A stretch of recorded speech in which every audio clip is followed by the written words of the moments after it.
새벽 예배 자리에 나오신 우리 성도님들을 사랑하고 축복합니다.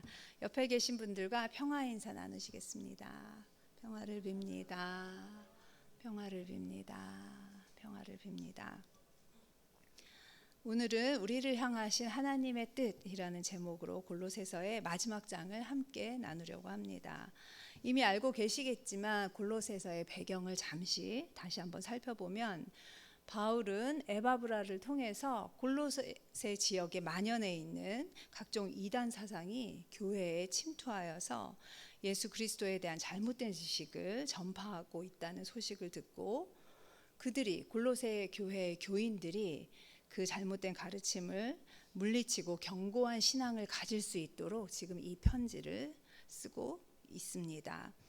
바울은 1, 2장에서는 그리스도께서 우리를 위해서 어떤 일을 행하셨는지, 그리스도가 어떤 분이신지를 설명하고 있고요.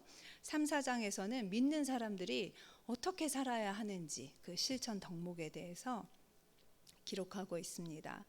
오늘 함께 나눌 4장은 믿는 사람의 실천 덕목을 다음과 같이 말하고 있습니다. 2절을 함께 읽어보시면 기도를 계속하고 기도에 감사함으로 깨어있으라. 아멘. 이렇게 이야기하고 있습니다. 여기에서 알 수 있는 믿는 사람들의 실천 덕목이 무엇입니까? 계속해서 기도하는 것입니다. 또 감사한 마음을 갖는 것입니다. 그리고 마지막으로 영적으로 깨어 있어야 한다는 것입니다.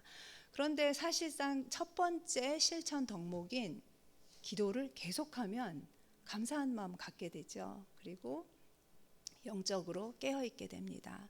그래서 두 번째, 세 번째는 실천 덕목이라기보다는 어쩌면 기도의 결과라고 생각하는 것이 더 맞겠습니다. 여러분의 지나온 기도 생활을 돌아보시면 훨씬 더 이해가 빠르실 것입니다. 기도하자마자 당장 문제가 해결되는 경험을 하시는 분들도 계시겠지만 마치 40년의 광야 생활을 마치고 나서야 하나님이 약속하신 땅에 들어갔던 이스라엘 민족처럼 상황이 달라지지 않는 경험을 하신 분들도 계실 겁니다. 저 또한 참 오랫동안 같은 기도 제목을 가지고 계속해서 반복하여 기도를 했던 것 같습니다. 처음에는 몇 달도 못 기다리고 하나님은 왜 다른 사람의 기도는 잘 들어주시는데 내 기도는 안 들어주실까? 사람들을 붙들고 이렇게 눈물을 흘린 적도 있었습니다. 그래서 지금은 경험상 기도의 응답을 받으려면 최소 1년에서 길게는 10년 이상도 걸릴 수 있다는 어떤 느긋한 마음을 가지게 되었습니다. 인내가 부족했던 저에게 하나님은 기도를 통하여서 인내하는 법을 가르쳐 주신 것입니다. 그런데 놀라운 것은 기도를 계속하다 보면 상황이 바뀌지 않는데 우리의 기도의 언어가 바뀐다는 것입니다. 상황이 바뀌지 않아도 감사의 기도를 할 수 있게 된다는 것입니다. 처음에는 너무 힘들어요. 못 살겠어요. 어떻게 저에게 이러실 수 있어요. 이런 어떤 원망의 말을 하나님께 한탄하는 것처럼 늘어놓았다면 기도가 거듭될수록 우리의 기도는 하박국 선지자의 기도를 닮아가게 됩니다. 하박국 선지자가 어떻게 기도했습니까? 비록 무화과 나무가 무성치 못하며 포도나무에 열매가 없으며 감람나무에 소출이 없으며 외양간에 소가 없을지라도 나는 여호와를 인하여 즐거워할 것이며 나의 구원의 하나님을 인하여 기뻐하리로다. 아멘. 우리의 기도는 우리의 상황에 관계없이 오직 하나님으로 인하여 기뻐할 수 있게 된다는 것입니다. 이것은 기도하는 동안 하나님이 함께 하심을 느끼게 되고 그리고 인내를 배워가고 상황을 보는 눈이 달라지기 때문에 가능한 일입니다. 신명기 8장 2절에서 3절까지의 말씀은 우리의 어려운 상황이 왜 쉽게 변하지 않는지에 대해서 설명을 해주고 있습니다. 제가 한번 읽어보겠습니다. 내 하나님 여호와께서 이 40년 동안에 너로 광야의 길을 걷게 하신 것을 기억하라.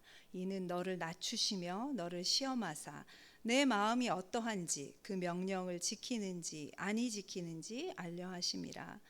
너를 낮추시며 너로 줄이게 하시며 또 너도 알지 못하며 내 열조도 알지 못하던 만나를 내게 먹이신 것은 사람이 떡으로만 사는 것이 아니요 여호와의 입에서 나오는 모든 말씀으로 사는 줄을 너로 알게 하려 하심이니라. 아멘. 이처럼 기도를 계속하게 되면 나에게 일어난 사건을 어떤 개인적인 불운 때문이 아니라 하나님께서 나를 구속하시기 위한 섭리요 과정으로 해석을 하게 됩니다. 나의 인생을 구속사적인 관점에서 바라보게 되기 시작하는 것입니다.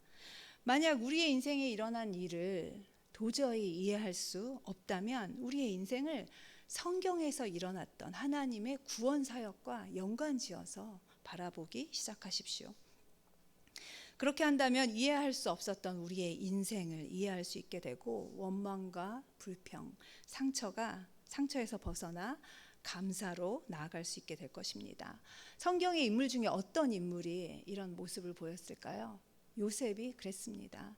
요셉이 고생 끝에 국무총리라는 그 큰 제국의 이집트의 국무총리라는 영광스러운 자리에 올랐지만 어려서 형들 때문에 노예로 팔려가게 되는데 그 상처가 얼마나 컸겠습니까? 그 정신적인 고통이 얼마나 컸겠습니까? 그러나 요셉은 기도하는 사람이었습니다.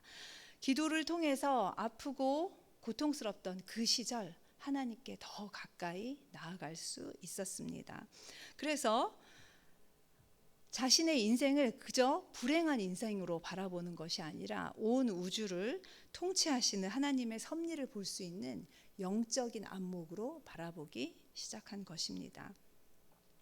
그렇기 때문에 요셉은 그 상처가 속에서 썩어서 골마 들어가지 않고 형들을 용서하고 형들과 새롭게 다시 삶을 시작할 수 있게 된 것입니다. 요셉이 형들을 보고 흘렸던 그 눈물은 아픔과 한탄의 눈물이 아니라 와, 하나님 참 놀라우시다. 하나님 이러려고 나에게 그 아픔을 주셨구나. 하나님의 그 놀라운 섭리에 감탄하는 감동의 눈물이었을 것입니다. 기도의 힘은 참으로 놀랐습니다. 이렇게 상처를 치유하고 원망의 언어를 감사의 언어로 바꾸고 우리의 삶을 그 하나님의 통치하심으로 볼 수 있는 어떤 영적인 안목을 갖게 합니다. 그런데 기도의 힘은 여기에서 멈추지 않습니다. 기도는 우리의 삶을 해석하는 데서 그치지 않고 우리를 향하신 하나님의 뜻을 알려주고 그것을 실천하는 데까지 나아가게 합니다. 사도 바울이 그랬습니다. 다메섹 도상에서 하나님을 만난 이후 그는 기도하는 사람이 되었습니다. 기도를 통해서 그를 향한 하나님의 뜻을 알게 된 바울은 지금 로마 감옥에서 어떤 기도를 하고 있습니까? 3절에 보시면 하나님이 전도할 문을 열어주셔서 그리스도의 비밀을 말하게 해달라고 사람들에게 중보를 요청하고 있습니다. 여기에서 우리가 알 수 있는 것은 바울의 신앙이 이제 개인적 차원의 구원에 머물러 있지 않고 복음으로 세상을 변혁하려는 우주적 차원의 그런 구원으로 승화되었다는 사실입니다. 바울은 현재 로마 감옥에 있는 상태였지만 그에게 그것은 더 이상 중요하지 않았습니다.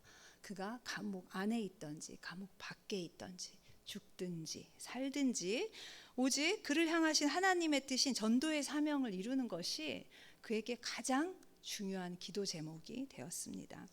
이처럼 기도의 유익은 우리의 삶의 목표를 하나님의 목표와 일치시킵니다. 하나님의 뜻이 우리의 뜻이 되게 하는 것입니다. 너희는 먼저 그의 나라와 그의 의를 구하라. 그리하면 이 모든 것을 너희에게 더하시리라는 마태복음의 말씀을 기억하심으로 내일 일을 염려하기보다는 바울처럼 전도의 사명을 감당하는 우리가 되게 해달라고 기도하시기를 소망합니다.